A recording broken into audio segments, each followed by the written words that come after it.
Today we're going to write down a simple fact that makes it easy for us to solve this particular problem. N equals to n times 1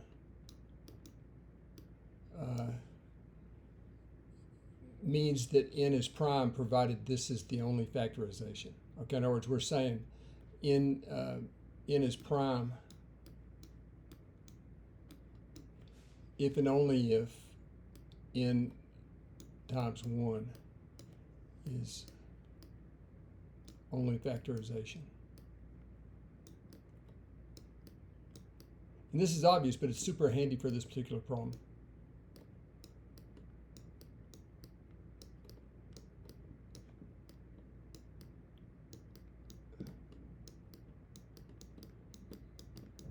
Running out of room, folks. But I'm trying to say that n is prime.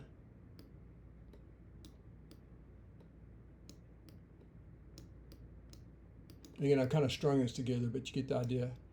N is prime provided this factorization is the only factorization. Okay. Now what we're interested in doing right now is trying to find the largest prime p that is an output of this quadratic you see right here. K is taken to be a positive integer, n is taken to be a positive integer. It turns out we don't need to know k to solve this problem. It's just a form. Okay. So something that's quite useful right here is to note that 767 is 13 times 59. This is what they call a semi-prime number. 13 and 59 are both primes, and that's the factorization of 767. That means there's not that many possibilities, as you can see down here. Obviously, 767 and 1 are possibilities, and 13 and 59 are possibilities. Okay, but these are the only possible factorizations. I probably should have put only possible factorizations right there. Okay, now let's just take a look. Maybe let's start here at the bottom. If we take n to be 14, which would make this equal to 1, this would be negative over here. We're not interested in negative prime numbers. It may be a negative prime number, not interested though. Okay, so if we set, but let's say that we want this one to be 1. Okay, let's say we want this factor to be 1. That would force n. This implies that n is equal to 30, right? And this is the kind of reason we'll be doing in all four cases. So if you put 30 right here, you get that this is equal to 17, right? So you see that is a prime. So we found a prime already. Now we don't know if it's going to be the largest one or not, but when n is equal to 30, 17 is a prime factor of the expression. Okay. Now how about right here? If we take n equal to, notice if we try to solve this, we would get a negative over here just like earlier. So if we set this one equal to 1, that implies n is equal to what, 60? Okay.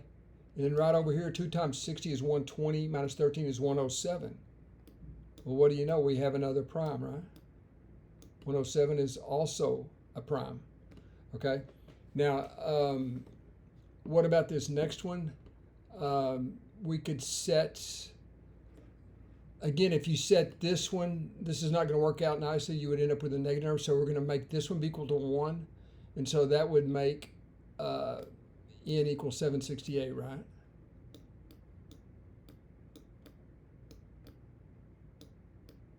N is 768. And 2 times 768, don't we get 1535 right here, folks? 1535.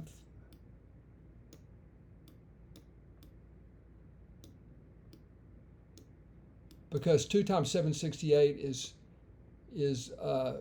14 or 1536, right? So when we subtract 1, but notice this is clearly composite.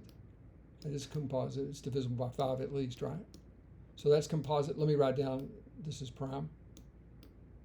So far we have 17 and 107. Let's check out this last one.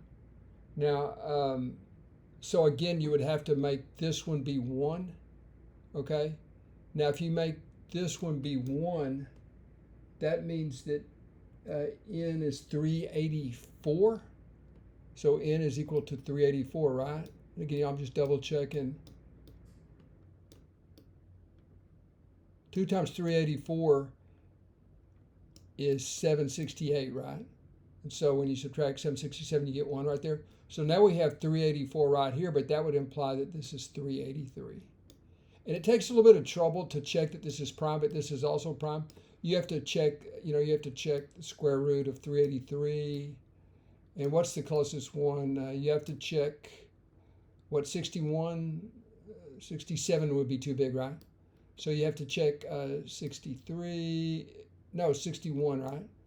61, 67 is too big, right? 50, you'd have to check these for divisibility. 59, I won't go through all of these. What's the next one? 53? And you'd have to go all the way down to all the primes, right? I won't do all that. But if you check all of these all of these divisors, they don't divide 383, which means 383 is prime. Okay. So also I got 383, and that's bigger than 17 or 107. So the 383 is the largest prime divisors by my calculation. Okay, so that finishes it up. So in other words, we can, right up here if you want to see it, what we just showed is that f at 384